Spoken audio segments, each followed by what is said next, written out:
प्रिय छात्र छात्राओं, मैं डॉक्टर धर्मेंद्र कुमाराम, सहायक प्राचार्य इतिहास लक्ष्मी नारायण, रामेश्वर संस्कृत महाविद्यालय, जयदेव पट्टी, दरभंगा। मैं ऑनलाइन टीचिंग के माध्यम से आज मैं शास्त्री प्रथम खंड के छात्र छात्राओं के लिए मध्यकालीन भारतीय इतिहास के अंतर्गत बलवन, जो गुलाम वंश के एक प्रमुख शासक थे, उसकी उपलब्धियों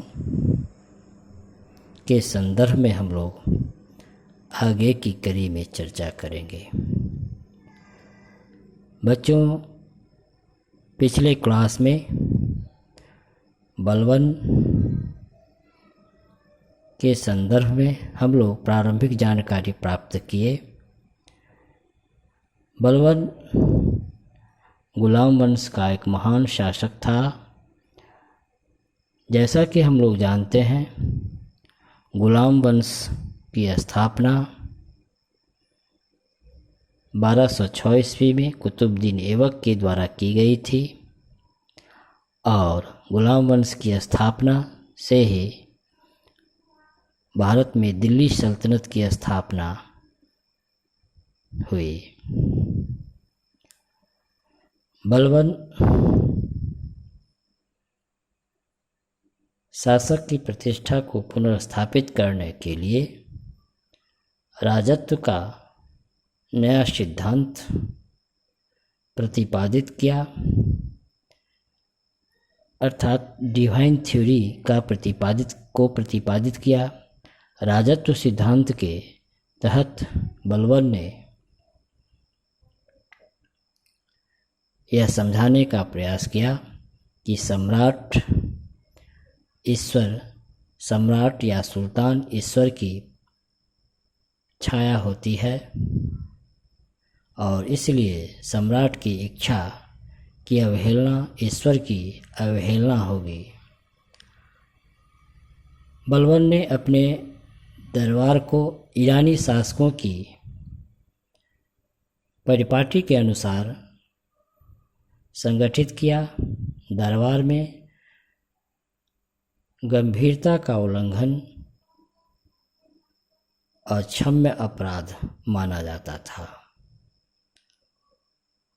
बलवन स्वयं गंभीर मुद्रा में दरबार में रहा करता था। उसके समक्ष जितने भी सामंत होते थे, वे हंसी मजाक नहीं करते थे या फिजूल की बातें करने की ये सामंत कभी हिम्मत नहीं कर सकते थे। बलवन का स्वयं का व्यक्तित्व इतना दबंग था कि उसकी बात कहते हुए अर्थात बलवन से बात करते हुए या बलवन के सामने कुछ बोलने में बड़े बड़े सामंतों की जुबान भी लड़खड़ा जाती थी। बलवन ने अमीरों को नीचा दिखाने के लिए दरबार में जो ईरानी प्रथा थी, सिजदा और पैबोश की शुरुआत की।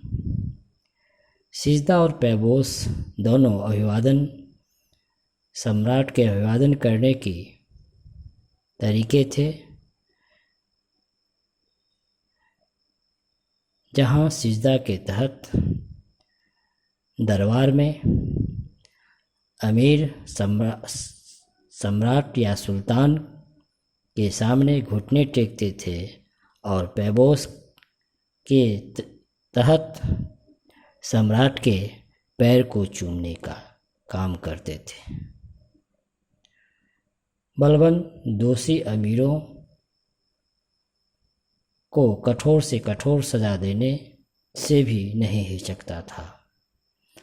बलवन पक्का सुन्नी मुसलमान था। वह इस्लाम द्वारा निर्धारित जो कर्तव्य होते थे उसका बड़ा ही सावधानी पूर्वक पालन करता था।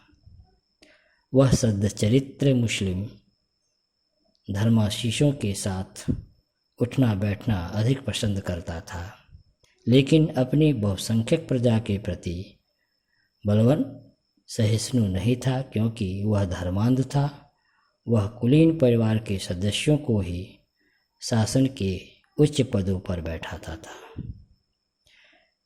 जिसका अर्थ यह हुआ कि भारतीय मुसलमान शासन में शक्ति और प्रभुत्व के पदों से वंचित रह जाते थे।